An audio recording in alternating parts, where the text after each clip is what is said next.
नमस्कार। मेरा नाम कैप्टन रॉबिन शर्मा है। मेरे 2 छोटे बच्चे हैं। मैं जब 32 साल का था तब पहली बार मैंने रामधारी सिंह दिनकर जी के बारे में सुना था। तब मुझे पहली बार पता चला था कि हमारे देश में एक राष्ट्र कवि भी हैं जिन्होंने एक बहुत ही बेहतरीन कविता लिखी है जिसका नाम है रश्मि रथी। रश्मि रथी को मैंने सबसे पहले संदीप द्विवेदी करके एक कवि हैं जिन्होंने इसको अपनी आवाज़ में यूट्यूब पर डाला हुआ है। तो उस समय हिंदी पढ़ने का कोई मुझे इतना इंटरेस्ट था नहीं, तो मैंने उनकी कविता सुनी। सुनने के बाद मैं इतना प्रभावित हुआ और साथ में थोड़ा सा गुस्सा भी हुआ। एक नाराज़गी आई, नाराज़गी अपने स्कूल सिस्टम के अगेंस्ट, अपने एजुकेशन सिस्टम के अगेंस्ट। कहते हैं कि कई स्कूलों में रश्मि रथी या रामधारी सिंह दिनकर जी की कविताओं को सिलेबस में डाला गया है, पर पता नहीं क्यों मुझे ऐसा लगा कि मेरे साथ धोखा हुआ है, कि किसी वजह से मैं उनको अच्छे से क्यों नहीं जान पाया, कि शायद अगर मैं उनको समय से पहले जाना होता तो एक सेंस ऑफ प्राइड होता मेरे अंदर अपनी भाषा के प्रति। मैंने अपने स्कूल का सारा टाइम इस सोच के साथ निकाला था कि मुझे अंग्रेज़ी भाषा अच्छे से सीखनी है। मैं उन बच्चों में से था जो एक प्राइड महसूस करते थे जब वो हिंदी में फेल होते थे। Not that I was very good in English, पर हिंदी में मैं कई बार फेल हो जाता था, स्पेशली क्लास 11-12 तक। तब तक हमारा बेस बिल्कुल ख़राब हो चुका था। After having finished my schooling और इतने साल हो जाने के बाद रश्मि रथी पढ़ी तो मुझे एहसास हुआ कि हमारी भाषा बहुत ही शक्तिशाली है। इतनी शक्तिशाली है कि मुझे लगा कि ये तो मेरे बच्चों को सीखनी है। मैंने चाहे इस समय पर इस भाषा को नहीं सीखा, लेकिन मेरे बच्चे इस भाषा को ज़रूर सीखेंगे। और मैं चाहता हूँ कि आप भी ये बात समझें। मैं ये नहीं कह रहा हूँ कि अंग्रेज़ी भाषा मत सीखो या कोई दूसरी भाषा मत सीखो। मैं कहता हूँ उनको दुनिया भर की 6-7 भाषाएं सिखाओ, लेकिन उन्हें कभी ये एहसास मत होने देना कि आपकी भाषा इज़ नॉट वर्थ इट। उनके अंदर ये एहसास ज़रूर होना चाहिए कि उनकी भाषा में बहुत शक्ति है। हो सकता है किसी दूसरी भाषा की कविता पढ़ के या किसी दूसरी भाषा की लिटरेचर पढ़ के उनके लगे कि इससे अच्छी लिटरेचर नहीं है, पर कभी ये नहीं लगना चाहिए कि जहाँ से वो आए हैं, जो उनकी रूट्स हैं, वो तो बिल्कुल बेकार हैं। ऑल्दो कॉन्शियसली मैंने इसके बारे में शायद स्कूल टाइम में नहीं सोचा, पर सबकॉन्शियसली मेरे दिमाग में कहीं ना कहीं था कि हिंदी भूल भी जाए तो कुछ फ़र्क नहीं पड़ेगा। तो कई बार मैंने ऐसा ऑब्ज़र्व किया है कि कई पेरेंट्स बोलते हैं अपने बच्चे के बारे में कि मेरे बच्चे को हिंदी अच्छे से नहीं आती है, पर इंग्लिश बहुत बढ़िया। हिंदी नहीं पढ़ पाएगा ये, लेकिन इंग्लिश पढ़ लेगा। और उनके अंदर एक सेंस ऑफ प्राइड है कि अगर वो इंग्लिश सीख पा रहे हैं और हिंदी नहीं सीख पा रहे तो ज़्यादा अच्छा है।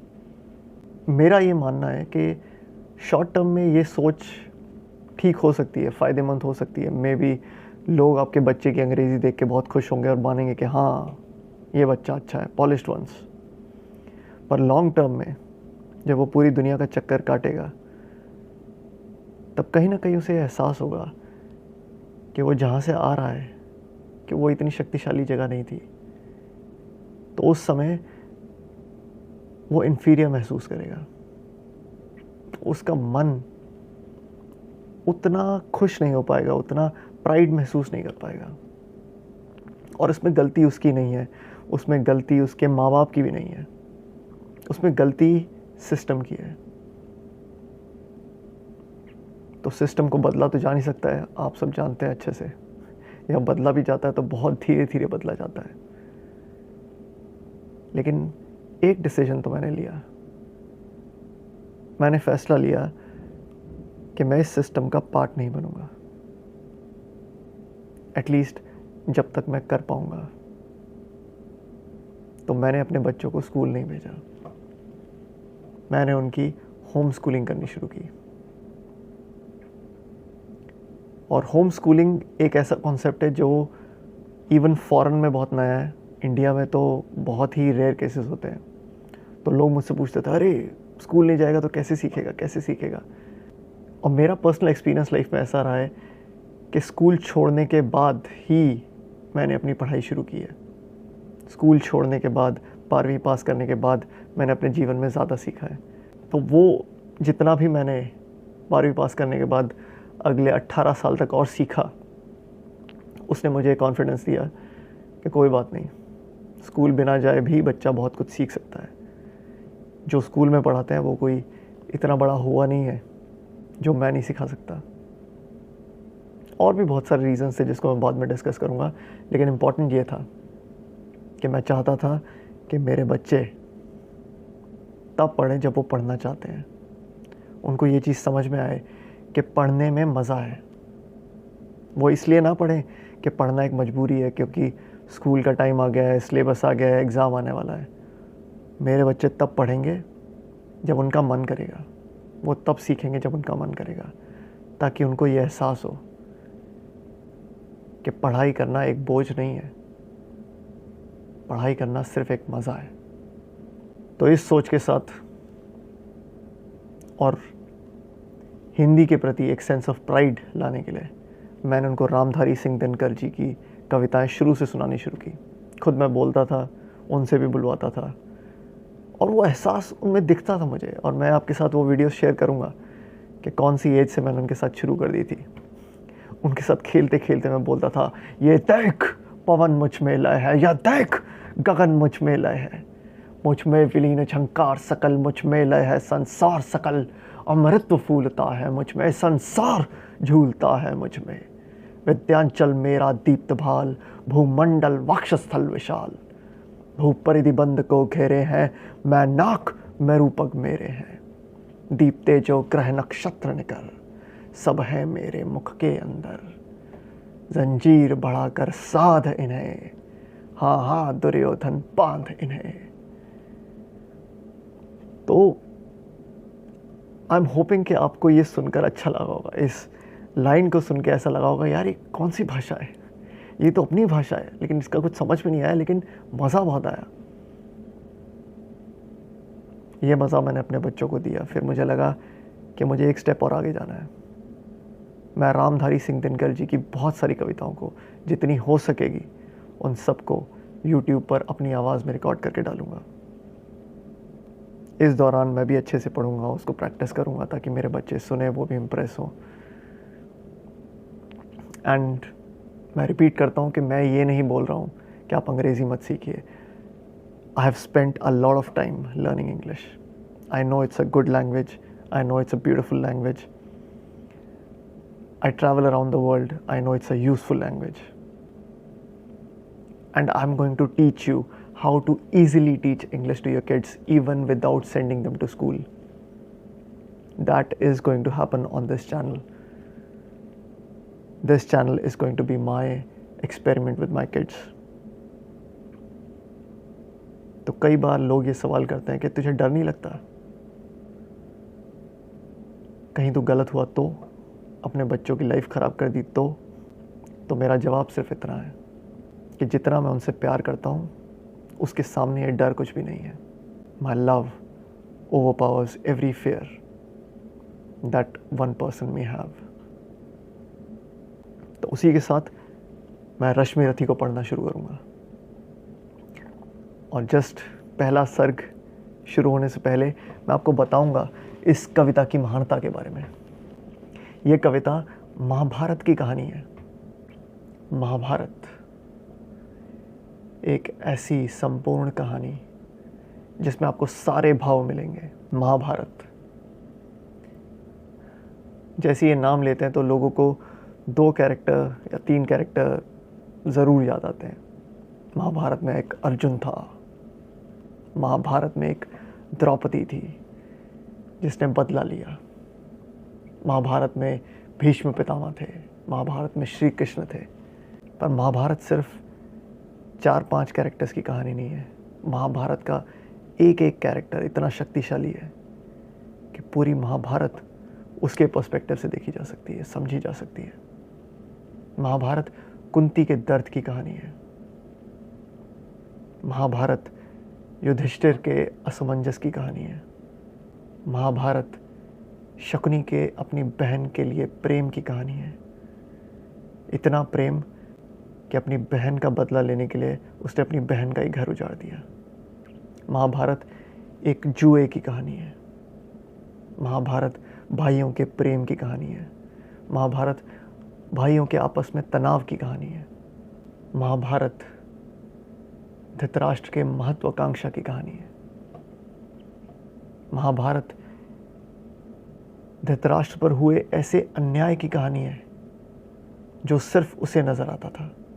महाभारत कर्ण की कहानी है, जिसने सब कुछ अच्छा करते हुए भी हमेशा सब कुछ अपने विपरीत होते हुए पाया। महाभारत कर्ण और दुर्योधन की दोस्ती की है, ऐसी दोस्ती जो भाइयों के प्रेम से भी आगे थी। धीरे धीरे जैसे मैं कविता में आगे बढ़ूंगा, कुछ इंटरेस्टिंग अगर मुझे याद आएगा तो मैं आपको ज़रूर सुनाऊंगा महाभारत के बारे में। तब तक आप इस कविता को एंजॉय कीजिए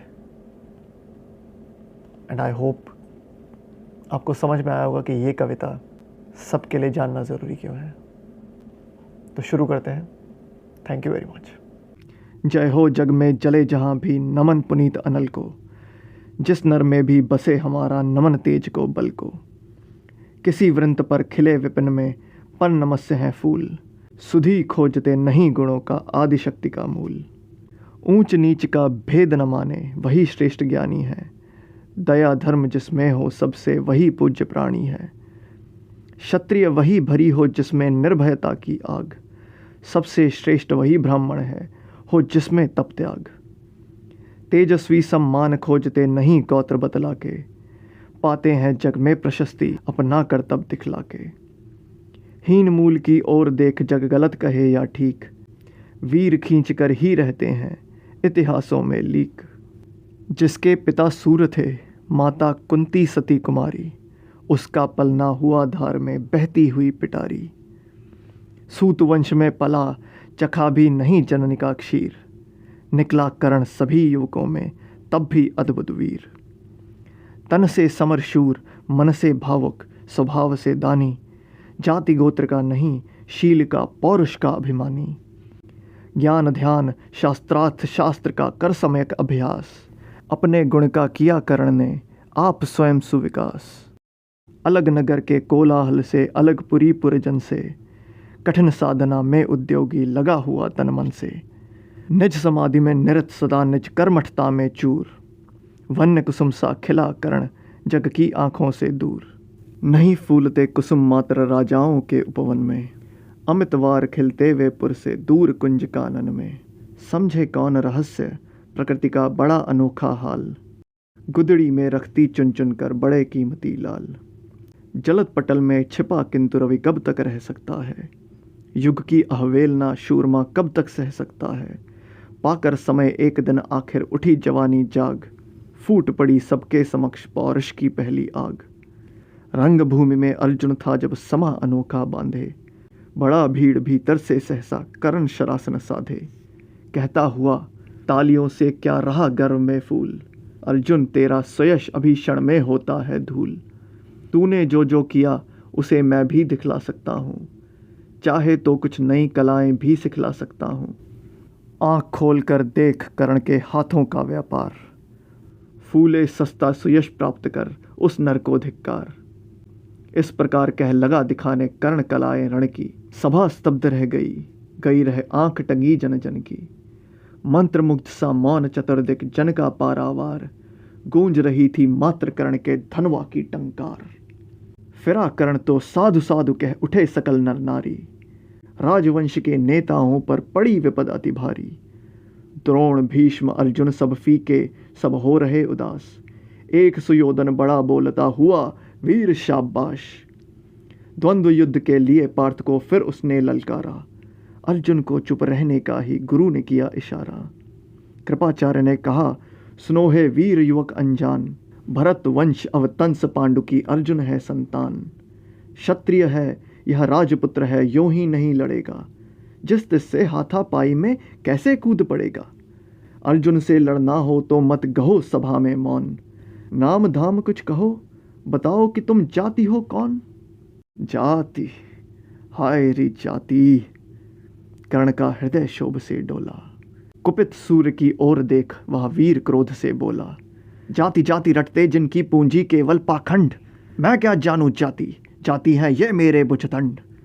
ऊपर सिर पर कनक छत्र, भीतर काले के काले, शर्माते नहीं जगत में जाति पूछने वाले।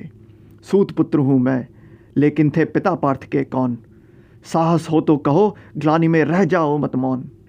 मस्तक ऊंचा किए जाति का नाम लिए चलते हो, पर अधर्म में शोषण के बल से सुख में पलते हो। अधम जातियों से थर थर कांपते तुम्हारे प्राण, छल से मांग लिया करते हो अंगूठे का दान।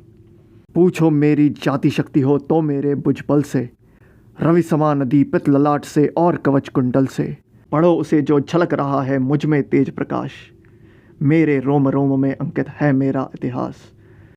अर्जुन बड़ा वीर क्षत्रिय है तो आगे वह आवे, क्षत्रिय तव का तेज जरा मुझको भी तो दिखलावे। अभी छीन इस राजपुत्र के कर से तीर कमान, अपनी महाजाति का दूंगा मैं तुमको पहचान। कृपाचार्य ने कहा, वृथा तुम क्रुद्ध हुए जाते हो, साधारण सी बात उसे भी समझ नहीं पाते हो। राजपुत्र से लड़े बिना होता हो अगर अकाज, अर्जित करना तुम्हें चाहिए पहले कोई राज। कर्ण हतप्रभ हुआ तनिक, मन ही मन कुछ भरमाया, सह न सका अन्याय, सुयोधन बढ़कर आगे आया। बोला, बड़ा पाप है करना इस प्रकार अपमान, उस नर का जो दीप रहा हो सचमुच सूर्य समान। मूल जानना बड़ा कठिन है नदियों का वीरों का, धनुष छोड़कर और गोत्र क्या होता रणधीरों का। पाते हैं सम्मान तपोबल से भूतल पर शूर, जाति जाति का शोर मचाते केवल कायर क्रूर। किसने नहीं देखा कर्ण जब निकल भीड़ से आया, अनायास आतंक एक संपूर्ण सभा पर छाया। कर्ण भले ही सूत पुत्र हो अथवा शोपत चमार, मलन मगर इसके आगे हैं सारे राजकुमार। करना क्या अपमान ठीक है इस अनमोल रतन का, मानवता की इस विभूति का, धरती के इस धन का। बिना राज्य यदि नहीं वीरता का इसको अधिकार, तो मेरी यह खुली घोषणा सुने सकल संसार। अंग देश का मुकुट कर्ण के मस्तक पर धरता हूँ, एक राज्य इस महावीर के हित अर्पित करता हूँ। रखा कर्ण के सिर पर उसने अपना मुकुट उतार, गूंजी रंगभूमि में दुर्योधन की जय जयकार। कर्ण चकित रह गया सुयोधन की इस परम कृपा से, फूट पड़ा मारे कृतज्ञता के भर उसे बुझा से। दुर्योधन ने हृदय लगाकर कहा, बंधु हो शांत, मेरे इस श्रोद्धोपार से क्यों होता उद्भ्रांत। किया कौन सा त्याग अनोखा, दिया राज यदि तुझको, अरे धन्य हो जाए प्राण तू ग्रहण करे यदि मुझको। कर्ण और गल गया, हाय मुझ पर भी इतना स्नेह, वीर बंधु हम हुए आज से एक प्राण दो दे। भरी सभा के बीच आज तूने जो मान दिया है, पहले पहल मुझे जीवन में जो उत्थान दिया है, उर्ण भला होऊंगा उससे चुका कौन सा दाम। कृपा करे दिन मान की आऊं तेरे कोई काम। घेर खड़े हो गए कर्ण को मुदित मुग्ध पुरवासी, होते ही है लोग शूरता पूजन के अभिलाषी। चाहे जो भी कहे द्वेष ईर्ष्या मिथ्या अभिमान, जनता निज आराध्य वीर को पर लेती पहचान। लगे लोग पूजने कर्ण को कुमकुम और कमल से, रंग भूमि भर गई चतुर्दिक पुल का कुल कलकल से। विनय पूर्ण प्रतिवंदन में जो झुका कर्ण सविशेष, जनता विकल पुकार उठी जय महाराज अंगेश। महाराज अंगेश, तीर सा लगा हृदय में जाके, विफल क्रोध में कहा भीम ने और नहीं कुछ पाके। है कि झाड़े पूछ, आज तक रहा यही तो काज, सूत पुत्र किस तरह चला पाएगा कोई राज। दुर्योधन ने कहा, भीम झूठे बकबक करते हो, कहलाते धर्मज्ञ द्वेष का विष मन में धरते हो। बड़े वंश से क्या होता है खोटे हो यदि काम, नर का गुण उज्ज्वल चरित्र है नहीं वंश धन धाम। सचमुच ही तो कहा कर्ण ने, तुम ही कौन हो बोलो, जन्मे थे किस तरह ज्ञात हो तो रहस्य यह खोलो। अपना अवगुण नहीं देखता अजब जगत का हाल, निज आंखों से नहीं सूझता सच है अपना भाल। कृपाचार्य आ पड़े बीच में बोले, छी यह क्या है, तुम लोगों में बची नाम की भी क्या नहीं हया है। चलो चलें घर को, देखो होने को आई शाम। थके हुए होगे तुम सब, चाहिए तुम्हें आराम। रंगभूमि से चले सभी पुरवासी मोद मनाते, कोई कर्ण पार्थ का कोई गुण आपस में गाते। सबसे अलग चले अर्जुन को लिए हुए गुरु द्रोण, कहते हुए पार्थ पहुंचा यह राहु नया फिर कौन। जन्मे नहीं जगत में अर्जुन कोई प्रतिबल तेरा, टंगा रहा है एक इसी पर ध्यान आज तक मेरा। एक लव्य से लिया अंगूठा, कड़ी नमक से आह, रखा चाहता हूँ निष्कंटक बेटा तेरी राह। मगर आज जो कुछ देखा उससे धीरज हिलता है, मुझे कर्ण में चरम वीरता का लक्षण मिलता है। बढ़ता गया अगर निष्कंटक यह उद्भट भट बाल, अर्जुन तेरे लिए कभी वह हो सकता है काल। सोच रहा हूँ क्या उपाय मैं इसके साथ करूँगा, इस प्रचंडतम धूमकेतु का कैसे तेज हरूंगा। शिष्य बनाऊंगा न कर्ण को, यह निश्चित है बात। रखना ध्यान विकट प्रतिभट का, पर तू भी है तात। रंगभूमि से लिए कर्ण को कौरव शंख बजाते, चले झूमते हुए खुशी से गाते मौज मनाते। कंचन के युग शैल शिखर सम सुगठित सुघर सुवर्ण, गलबाही दे चले परस्पर दुर्योधन और कर्ण। बड़ी तृप्ति के साथ सूरशी तल अस्तांचल पर से, चूम रहे थे अंगपुत्र का स्निग्ध सुकोमल कर से। आज न था प्रिय उन्हें दिवस का समय सिद्ध अवसान, विरम गया क्षण एक क्षितिज पर गति को छोड़ विमान। और हाय रनिवास चला वापस जब राजभवन को, सबसे पीछे चली एक विकलाम सोचती मन को। उजड़ गए हो स्वप्न की जैसे हार गई हो दाव, नहीं उठाए भी उठ पाते थे कुंती के पांव। आशा है आपको ये पहला सर्ग अच्छा लगा होगा। आगे के सर्ग सुनने के लिए इस वीडियो के अगले पार्ट्स को अवश्य देखें। धन्यवाद।